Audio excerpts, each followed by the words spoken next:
of us believe that we are a brand of our corporation? That wherever we are, we represent our corporation. We represent us. How many of us believe in that? Great, I see a few hands go up. That's how I felt in corporate America. As a vice president, I knew that whenever and wherever I go, I'm representing my company because people are always watching. And you know it, they watch.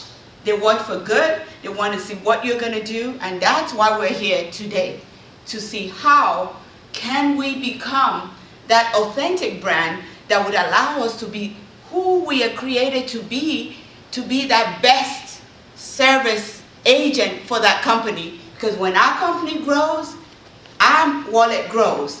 When our company grows, that means there's potential for you to grow within your corporation. So the next few minutes, we're going to be talking about how to become that authentic brand for your personal growth, which is also an extension of your corporation goal. We can't do anything without saying, what does authenticity mean? What does it mean to be authentic? Anyone? Anyone? Okay. Authentic means being original. Being that original self. That original of you is what people want. And you just said it. Being you, yes, being you, you can always be a best version of you, like you all agreed with me earlier. But in order to be the best version of you, there are things that you need to be, to become that authentic person, to become that authentic leader. There are things you would have to do on your end to ensure that you're walking that purpose. The first thing that you need to identify with in the journey of becoming authentic as a leader, as a follower, as a business, is becoming an authentic person with your own narratives. Being an authentic person with your own narratives. What exactly is your story? What are your experiences? How can you coin it into your journey, into your position, into your ways? Because people want that original self. There's so many photocopies out there. I know some of you are laughing. Yes, but people want the original. So the only way to be that original person is to have your own narratives and to know that your own narratives, the experiences that have brought you from wherever you started to where you are today, they are all a sum total of who you are. Like I shared with you earlier, my experiences in corporate America with 4 strikes, black, female, Nigerian accent, has helped me to form a sum total of who I am today. Once upon a time, I was not someone that liked to speak. But in leadership, it comes responsibility. And communication is a very key thing that you have to do. So today, now I'm before you, I have my own narratives. My own narratives. Some of you have identified with my 4 strikes.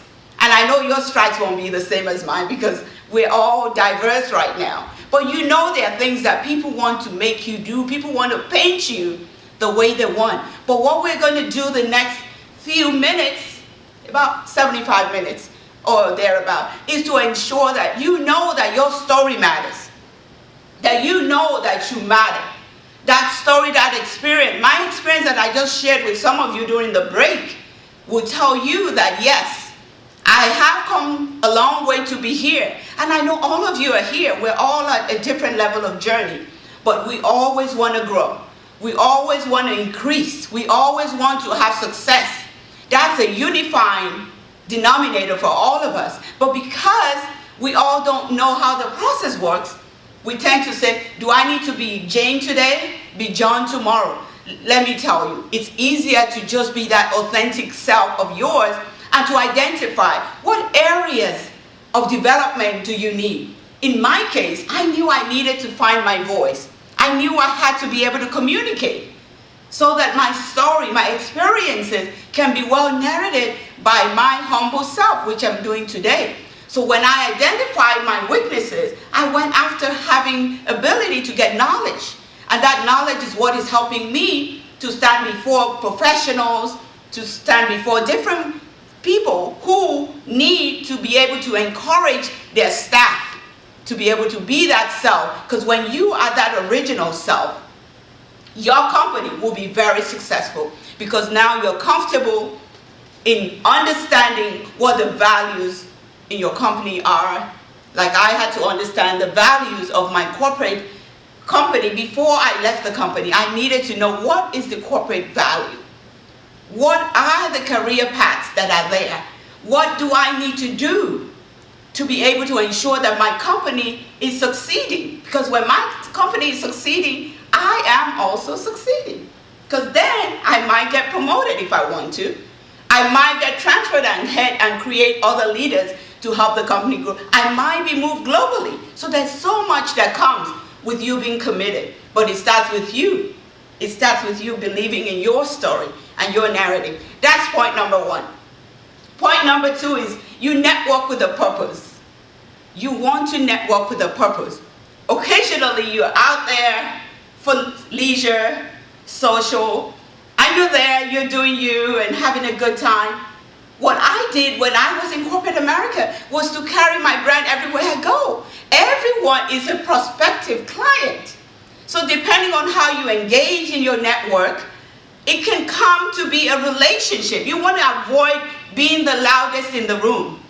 Even though once upon a time they said that was the cool thing. But guess what? A lot of people don't want you to be the loudest in the room for no reason, because that creates a level of fear. So do not be the loudest.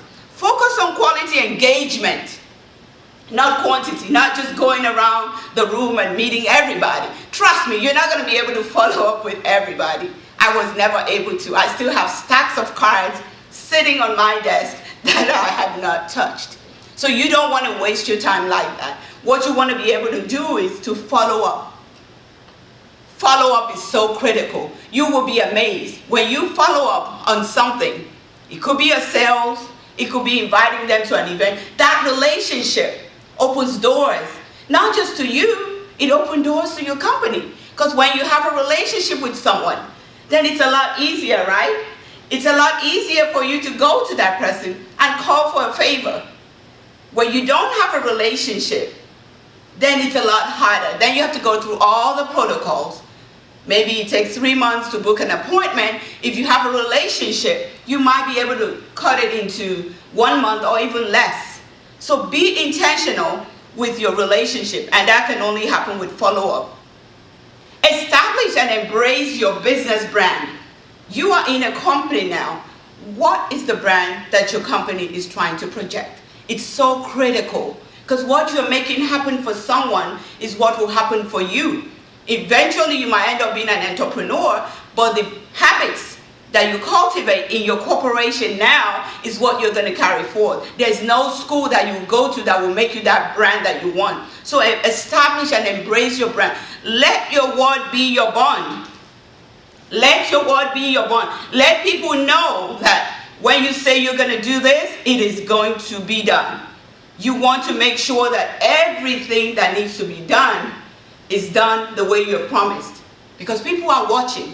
And when they watch you and they know your brand, they can complete your sentences for you. Then they can trust you. Because people only do business with people they like and trust. I had a conversation with some of you during that break. And I know we concluded that yes, sales is not a difficult thing. There are parameters that you have to be able to put in place so that sales becomes fun. If you see sales as providing solutions versus you trying to hound somebody, your belief system is what's going to make that person to see this as value. But if you go there looking like, oh, I'm trying to sell you this, they're going to say, hold up. But when you go and present the value proposition to them, trust me, they will embrace whatever you have to do. They will embrace your service, they will embrace your sale. I know we've talked about a few things today. It's been a long day, but it's been engaging. I enjoy being around some of you, hearing your stories, hearing your experiences within your corporation makes me to know that I'm with the right people. Because once upon a time, I was a sojourner in the corporate America, so I know it's the same everywhere. You've got to maximize your shareholders' return. That's all they care about. And leadership is to ensure that happens. And all of you seated here are leaders. You might say, oh, I'm not the CEO, I'm not the CFO. You are a leader. For instance, you come into a place, the cleaning crew didn't touch your trash, they didn't do the dusting, they didn't clean up. You walk in there, trust me, you are not going to be having a really good day. You are going to walk in there angry. So that tells me that to the littlest, I'm not saying the cleaning people are little, I'm using that as an example of a role that we don't always see as very significant. But when you experience the deficiency of their work, immediately you know that you want to walk into a clean office. You want to walk into an office that's smelling good, not bad. So when they don't do their work, it affects you. So tell me, what do you call that? Leadership. If they did not do their responsibility, it's going to affect you. So all of us are leaders. We might have different responsibilities at different times.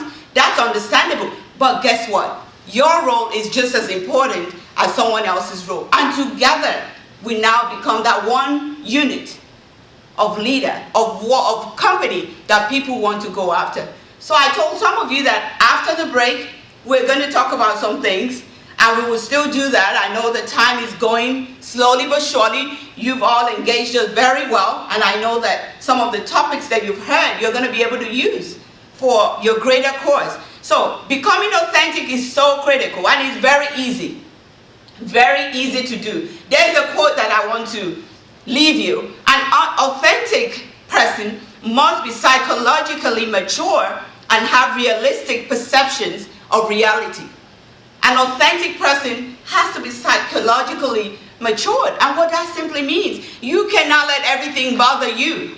You cannot read meanings to everybody's body language. You have to be able to be authentic enough to ask and speak truth to power. Because nobody knows everything.